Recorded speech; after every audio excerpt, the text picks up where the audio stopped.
This is Matt Tallarini from World Baseball Network here with WFAN Yankees play-by-play, Suzyn Waldman. Suzyn, how does it feel to be an honorary guest tonight at the Italian American Baseball Foundation Gala? This is fabulous. There are people here that I haven't seen in years. When I walked into Yankee Stadium in '87, two guys were in that actually three. Dave Righetti, Mike Pagliarulo, and Steve Balboni, and there they are. And we haven't seen each other in a really long time. And this is great. I never knew this place is here. It's absolutely gorgeous. This is a wonderful night. Right in the heart of the Bronx, Throgs Neck to be exact. So it is. There's a couple of other people.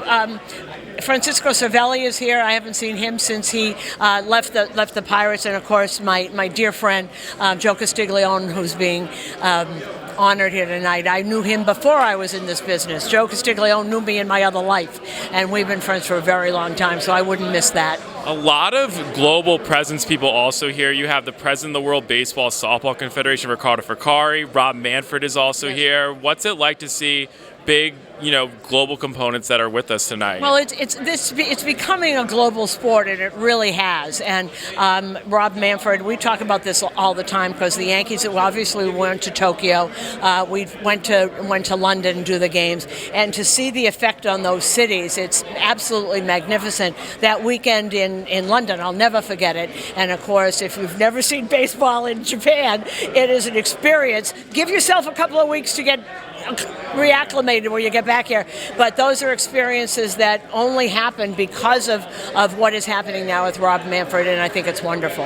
Dodgers Cubs open up in Japan this year, and then you have the Bristol Motor Speedway event with the Braves and the Reds playing. What are your thoughts about those neutral sites being such key components to the Major League Baseball season? Well, I don't understand quite the Bristol one. You're going to have to explain that to me. I love that the teams open in the Far East. I love it. I love that we get to watch it early. It's very exciting. You can also see the excitement in the stands in Korea or any of the places that I've been. The fans are they're so thirsty for baseball and American baseball, and they love their own stars. It's just wonderful because the world should be getting smaller. It shouldn't be, there should be getting smaller, and sports is the way to do that. I really believe that.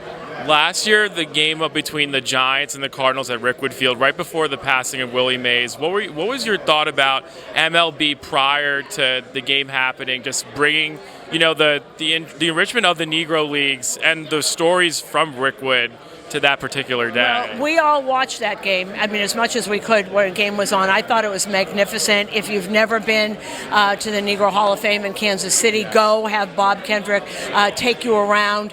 The Rickwood thing, I wanted to be there so badly. I wish that they had picked us to go there. We missed the Field of Dreams game because of COVID, but that Rickwood one, so magnificent, and talking to the people that were there, and the ex-players who were there were so moved, and it's something they will keep in their hearts forever. So, congratulations on all of that. It was a wonderful time, I hear. And with your colleague John Sterling retiring after this past season, and then Dave Sims coming in, what's it like to have Dave come in and just, his joyful calls that he's been calling for so long with Seattle? Well, Dave and I have been friends since the 80s. When I was covering the Knicks, he was doing pre- and post-game in the late 80s. He was doing it for NBC. We've known each other a very long time. We've wanted this to happen for quite a while now. We've tried to make it happen. And it finally is. I think we see the game the same way. We see the game the same. The two of us see the same game on the field. We see people. We don't necessarily see a lot of stats. We see heart. We see the game. And I think I can't wait. I can't wait for it to start. Before we know, it'll be tomorrow for opening day, or spring training. Spring training is not too far away. I know that. Right. Suzyn, thank you so much for your time being. My name is Matt Tallarini from World Baseball Network here at the 2024 IABF Gala.